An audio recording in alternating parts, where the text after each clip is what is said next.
नमस्कार। आज हम एक बहुत ही आम मगर परेशान करने वाली समस्या पर बात करेंगे, कब्ज। हाँ, नमस्कार। कब्ज, बिल्कुल। और हमारे पास ना हेल्थ रूट मंक से कुछ जानकारी है जो खास तौर पर घरेलू नुस्खों पर फोकस करती है। तो सोचा कि इसी को आज जरा खोल कर देखते हैं। हाँ, ये अच्छा है, क्योंकि कब्ज ना वो सिर्फ पेट की बात नहीं रह जाती, जैसा स्रोत में भी है। इसका असर हमारी एनर्जी पर, स्किन पर, यहाँ तक कि मूड पर भी पड़ता है। सही बात है। और मजे की बात ये है कि कैसे बिल्कुल रोजमर्रा की, आसान, प्राकृतिक चीजें राहत दे सकती हैं। इसी पर ये स्रोत जोर देता है। बिल्कुल। तो शुरुआत करते हैं सुबह की एक आदत से। स्रोत कहता है कि दिन की शुरुआत एक गिलास गर्म पानी में आधा नींबू निचोड़ कर करें। कहते हैं कि ये आंतों को जगाता है और वो शरीर से गंदगी निकालने में मदद करता है। सुनने में तो काफी आसान लगता है ये। हाँ, और ये काम भी करता है। देखिए, इससे होता क्या है कि शरीर को सुबह सुबह हाइड्रेशन मिलता है और पाचन क्रिया धीरे से शुरू होती है। अच्छा। लेकिन ये सिर्फ सुबह की बात नहीं है। स्रोत इस बात पर भी जोर देता है कि दिन भर में मतलब लगभग 2.5 से 3 लीटर पानी पीना कितना जरूरी है। 2.5 से 3 लीटर? अच्छा, जी। पानी की कमी तो कब्ज के मुख्य कारणों में से एक है ही। ये तो है। अच्छा, तो पानी पीना तो हो गया दिन भर का, पर स्रोत रात के लिए भी कुछ खास बता रहा है? हाँ। जैसे सोने से पहले 1 चम्मच ईसबगोल, वो साइलम हस्क जिसे कहते हैं, या फिर भुनी हुई अलसी गर्म पानी या दूध के साथ। जी। और एक और चीज है, त्रिफला चूर्ण, पारंपरिक आयुर्वेदिक उपाय, इसका भी जिक्र है। ये कैसे काम करते हैं, मतलब पानी पीने से अलग कैसे हैं? हाँ, ये अच्छा सवाल है।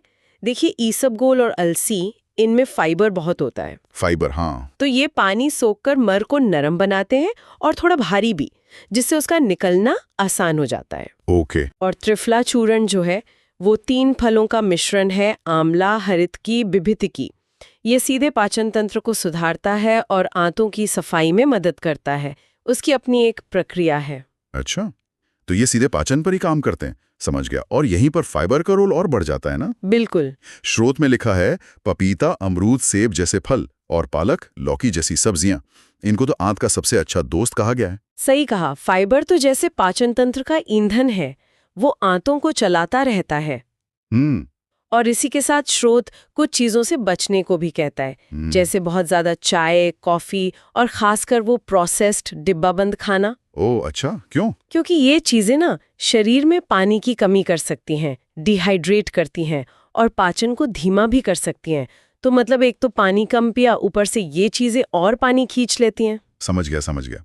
तो खान पान का ध्यान तो हो गया जी। लेकिन स्रोत एक और चीज की बात करता है, हल्की कसरत। जी हाँ। रोज बस 15-20 मिनट टहलना या कुछ योगासन जैसे पवन मुक्तासन या मालासन, इसका क्या कनेक्शन है कब्ज से? कनेक्शन है, बिल्कुल है। शारीरिक गतिविधि मतलब हिलना डुलना, ये सीधे हमारी आंतों की चाल को, जिसे गट मोटिलिटी कहते हैं, उसे बेहतर बनाता है। गट मोटिलिटी? अच्छा। हाँ। जब हम चलते फिरते हैं तो हमारी आंतें भी सक्रिय होती हैं। तो आप देखिए, ये एक पूरा पैकेज है। सही पीना, सही खाना और शरीर को थोड़ा हिलाना डुलाना। तो अगर हम इस सारी जानकारी को एक साथ देखें तो कब्ज से राहत के लिए एक पूरी रूटीन सी बन जाती है।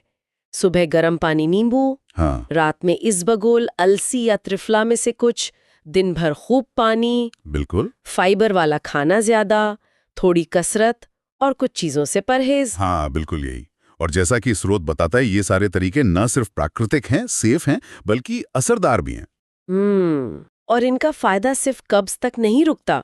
जैसा हमने शुरू में कहा था, ये एनर्जी बढ़ाने, स्किन को बेहतर करने और मूड को अच्छा रखने में भी मदद कर सकते हैं। सही बात है। ये मतलब ये सोचने वाली बात है जिस पर ये जानकारी इशारा कर रही है कि हमारे पेट का स्वास्थ्य हमारी पूरी बॉडी और हमारे मन की सेहत से कितना गहरा जुड़ा हुआ है। बिल्कुल, एक बहुत गहरा कनेक्शन है। इस पर शायद आगे और भी बात की जा सकती है। खैर, आज के लिए